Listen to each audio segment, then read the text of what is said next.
Ćao, ja sam Đura Putnica kroz vreme, a ovo je moj lifestyle time travel blog. U današnjoj epizodi bavimo se gradovima koje su uništile prirodne katastrofe u prošlosti.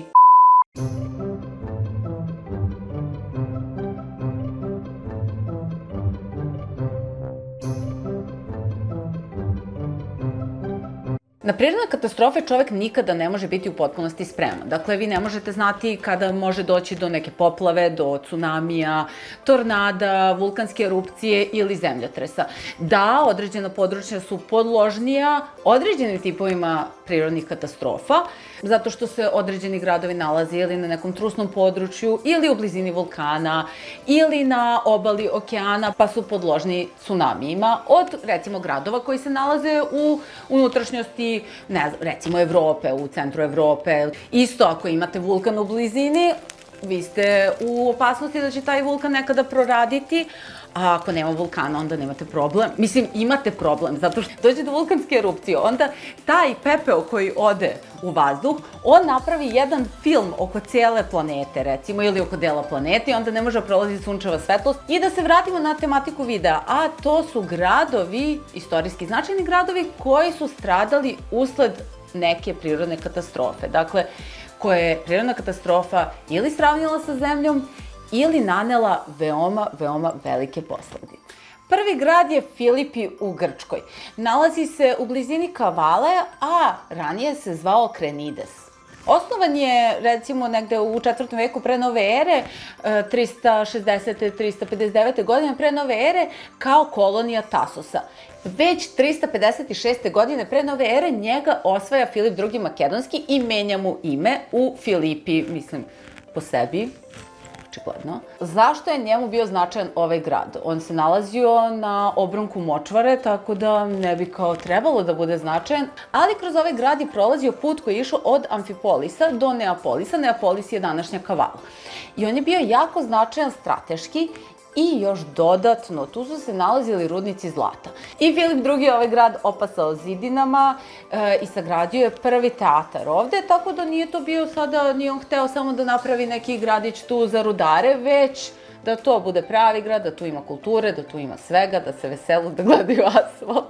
168. godine pre nove ere ovaj grad osvajaju Rimljani. A zašto je Rimljanima pak ovaj grad bio značajan? Zato što je kroz njega prolazila sada Via Egnatia.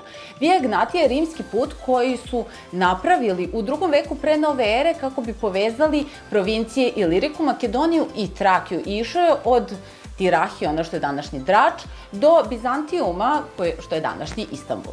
A preko puta Drača na Apeninskom poluostrvu nalazio se Brindisi i do Brindisi je išla Via Apia koja je prolazila i kroz Rim između ostalog.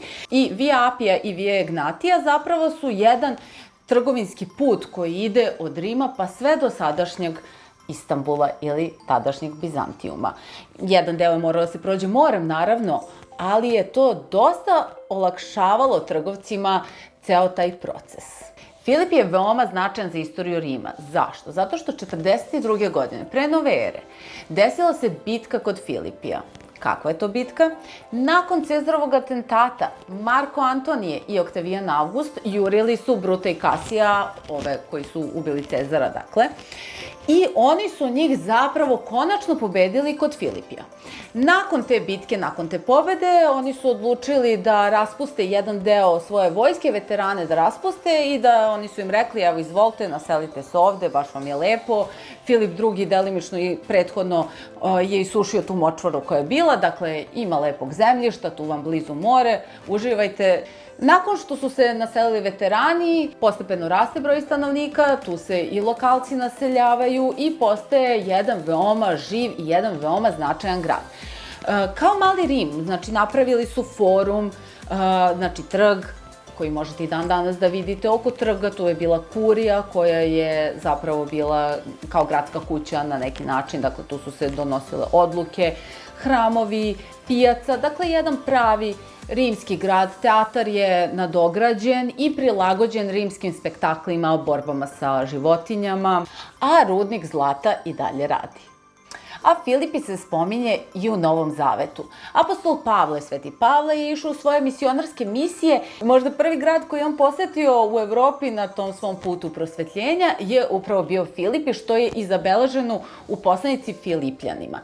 I ta slavna prošlost grada kada je postao hrišćanski grad i povezano sa Svetim Pavlom dosta je uticala na njega i zbog toga je on zauzimao jedno veoma značajno mesto u religijskom svetu. I između 4. i 6. veka u ovom gradu je napravljeno čak 7 bazilika. I to su bazilike jako velikih dimenzija, lepo ukrašene, mozaici su svuda, stubovi, čak su i veoma dobro očuvani. Možete dodati i da vidite te bazilike, jedna stoji onako, mislim, nije cela, falio je tu dosta, ali su zidovi visoki.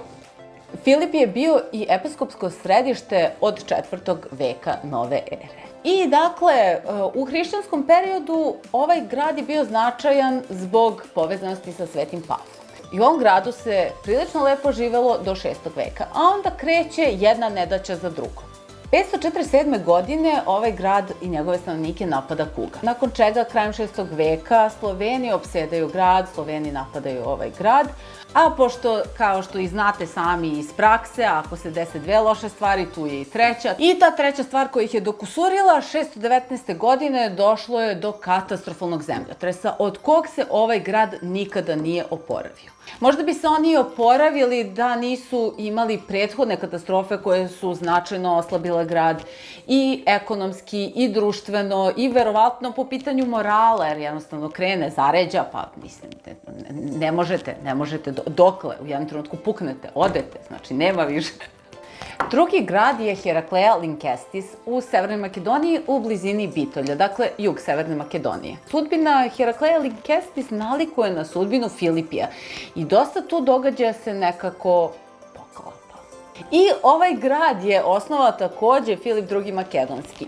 Ona se nalazila na samoj granici, na zapadu se nalazio Epir, a na severu se nalazila Peonija i zato je on strateški bio veoma značajan. U 2. veku pre nove ere ovaj grad osvajaju Rimljani, a kroz njega prolazi Via Egnatia o kojoj smo malo pre pričali. Dakle, taj trgovinski put koji ide od Drača do Istanbula prolazi i kroz Herakleju Linkestis.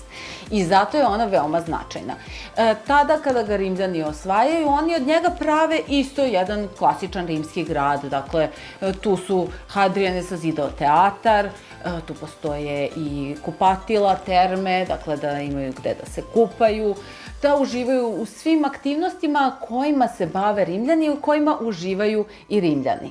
Sudbina tog teatra se završava negde u 4. veku nove ere kada zapravo Herakleja postaje hrišćanski grad i hrišćani su tada zabranili i sve te spektakle, sve rimske igre zato što je to paganština. Dakle, sve što je paganština to je bilo zabranjeno, uključujući i spektakle u teatrima. U periodu hrišćanstva Herakleja postaje episkopsko središte.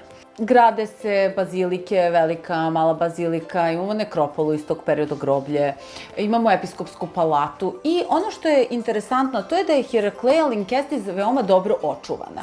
I vi možete da odete i da vidite te fenomenalne mozaike i te bazilike, stubove, tu kamenu plastiku koja je ostala iz tog perioda. Recimo, ti mozaici su zaista impozantni, veoma lepo očuvani. Recimo, imate prikaze, one tradicionalne, klasične, ranohrišćanske prikaze, recimo lav koji napada bika, recimo drvo nara, onda imate ptice, pogotovo paunove, paun jako značajan je bio u ranom hrišćanstvu, imate recimo 2 jelena oko kantarosa, i sve je bilo okej negde do druge polovine 5. veka, a onda u drugoj polovini 5. veka dolaze pod Teodorihom, Ostrogoti i Vizigoti, oni opsedaju grad, napadaju grad. Prvo 472. uništavaju grad, pa onda su se ovi malo pokrpili, pa onda još su im platili da ih ne napadaju ponovo, ali to njima ništa nije značilo. 479. opet se vraćaju, opet uništava i sve živo. Pa su se ovi stanovnici Herakleja opet nekako pokrpili, stali na noge, popravili šta je trebalo da se popravi. To je već zaličilo na jedan normalni život, onda kao i u Filipiju, nesrećan ne ide u dvoje, ide u troje. Znači, 3 stvari moraju da se dese, ne mogu 2. Kad su 2 loše stvari, tu je i 3. A kod Herakleja Linkestis to je bio zemljotres, koji se desio 518. godine. Ja mislim da u tom trenutku oni su već digli ruke i bili su znamo, pa dokle. Znači, ajde prvi put, ovi kad su nam uništili grad. Ajde drugi put kad su ga uništili. Pa sad ovo 3. put, doviđenja. Dižemo ruke, odlazimo. Epicentar ovog zemljotresa je bio na Ohritskom jezeru, dakle u Ohritskom jezeru. Zapravo i on se osetio ne samo u Herakleju Linkestis, već i u Skoplju. I Skoplje je jako stradalo usled ovog zemljotresa. 3. grad je Antiohija. Nju je osnovao u 4. veku Seleuk I Nikator. On je bio jedan od generala Aleksandra Makedonskog. I Antiohija je bila dugo, do recimo 63. godine pre nove ere, centar i glavni grad Seleukidskog carstva.